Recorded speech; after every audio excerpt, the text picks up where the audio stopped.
بسم اللہ الرحمن الرحیم۔ السلام علیکم پیارے بچوں، میں امید کرتی ہوں کہ آپ بالکل ٹھیک ٹھاک اور صحتیاب ہوں گے۔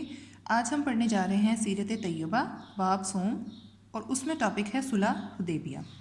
6 ہجری میں مسلمانوں اور کفار مکہ کے درمیان ایک معاہدہ ہوا تھا، معاہدہ وعدے کو بھی کہتے ہیں، جو تاریخ میں صلح حدیبیہ کے نام سے مشہور ہوا۔ چونکہ یہ صلح حدیبیہ کے مقام پر ہوئی تھی، یعنی کہ حدیبیہ جو ہے وہ ایک مقام تھا اور یہ صلح اس جگہ پر ہوئی تھی، اس وجہ سے اس معاہدے کو صلح حدیبیہ کا نام دیا گیا، اس لیے اس کو صلح حدیبیہ کہا جاتا ہے۔ اب تھوڑا سا اس کے پس منظر کے بارے میں پڑھ لیتے ہیں۔ پس منظر کہتے ہیں کہ کوئی بھی اگر واقعہ ہوا ہوتا ہے تو اس کے پیچھے جو واقعات ہوتے ہیں کہ اس واقعے کی وجہ کیا بنی تھی۔ پس منظر: مسلمان جب سے ہجرت کر کے مدینہ منورہ آئے تھے وہ کعبۃ اللہ کی زیارت کو نہ جا سکے تھے۔ ان کے دل طواف کعبہ کے لیے بے قرار تھے، بے چین تھے۔ بے قرار کا مطلب بے چین ہوتا ہے۔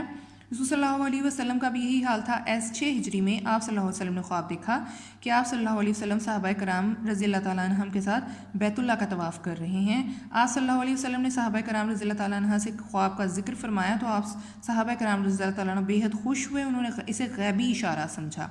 غیبی اشارہ یعنی کہ اللہ تعالیٰ کی طرف سے اشارہ کہ وہ طواف کو جا سکیں گے، اور سفر مکہ کی تیاریاں شروع کر دیں۔ رسول صلی اللہ علیہ وسلم مدینہ منورہ کے گرد و نواح ارد گرد کے رہنے والے مسلمانوں کی جو آبادیاں تھیں وہاں بھی اعلان کروا دیا کہ جو لوگ زیارت بیت اللہ کا شوق رکھتے ہیں وہ اس سفر میں ان کے ساتھ جانے کی تیاری کر لیں۔ آپ صلی اللہ علیہ وسلم یکم ذی القعدہ 6 ہجری کو عمرہ کے ارادہ سے 1400 صحابہ کرام رضی اللہ تعالیٰ عنہ کے ساتھ مدینہ منورہ سے مکہ مکرمہ کی طرف روانہ ہوئے۔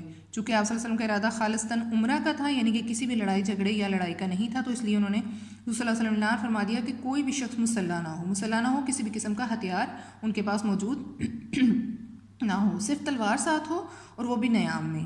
آپ صلی اللہ علیہ وسلم صحابہ کرام نے جو قربانی کے جانور بھی ساتھ لیے، احرام باندھا اور مکہ مکرمہ کی طرف روانہ ہو گئے۔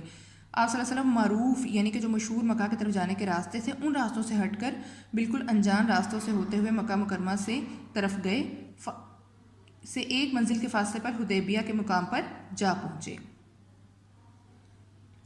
مگر قریش مکہ نے مکہ مکرمہ میں داخلے کی اجازت دینے سے انکار کر دیا۔ حضرت عثمان رضی اللہ تعالیٰ عنہ کی مکہ مکرمہ روانگی۔ قریش مکہ کی سرکشی اور ہٹ درمی کو دیکھ کر حضور صلی اللہ علیہ وسلم نے حضرت عثمان رضی اللہ تعالیٰ کو اپنا سفیر بنا کر اہل مکہ کی طرف بھیجا۔ سفیر کہتے ہیں اس انسان کو یا اس نمائندے کو کہ جو جا کر ایک گروہ سے دوسرے گروہ کی طرف اپنا پوائنٹ آف ویو یا اپنے بات کو بتاتا ہے کہ وہ لوگ یہ چاہتے ہیں تاکہ صلح صفائی کے ساتھ معاملات طے پا سکیں۔ اہل مکہ کی طرف بھیجا تاکہ وہ کفار مکہ کو سمجھائیں کہ مسلمان جنگ کے ارادے سے نہیں بلکہ صرف بیت اللہ کی زیارت کے لیے آئے ہیں۔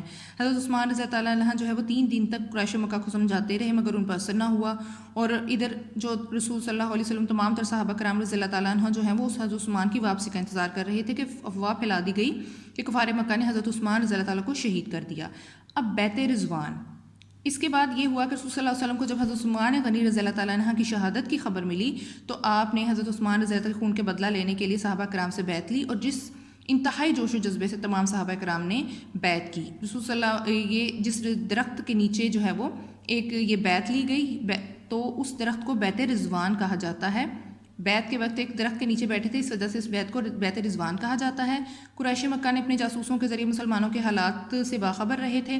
جب انہیں پتہ چلا کہ وہ حضرت عثمان رضی اللہ عنہ خون کا بدلہ لینے کی قسم کھائی ہے تو وہ خوفزدہ ہو گئے اور حضرت عثمان کو واپس بھیج دیا، اور ان کے ساتھ اپنا ایک اور سفیر بھیجا، سہیل ابن عمرو کو بھی صلح کی شرائط طے کرنے کے لیے آپ صلی اللہ علیہ وسلم کی خدمت میں بھیج دیا، اور اس طرح طویل گفتگو کے بعد صلح ہو گئی۔ اس بیعت کا ذکر قرآن مجید میں اس طرح آیا ہے: اے پیغمبر، جب مسلمان تم سے درخت کے نیچے بیعت کر رہے تھے تو خدا ان سے خوش ہوا، اور جو صدق و خلوص ان کے دلوں میں تھا وہ اس نے معلوم کر لیا۔ یہ سورہ فتح کی آیت نمبر 18 ہے۔ اس بیعت کو اسی لیے بیت رضوان کہا جاتا ہے۔ شکریہ۔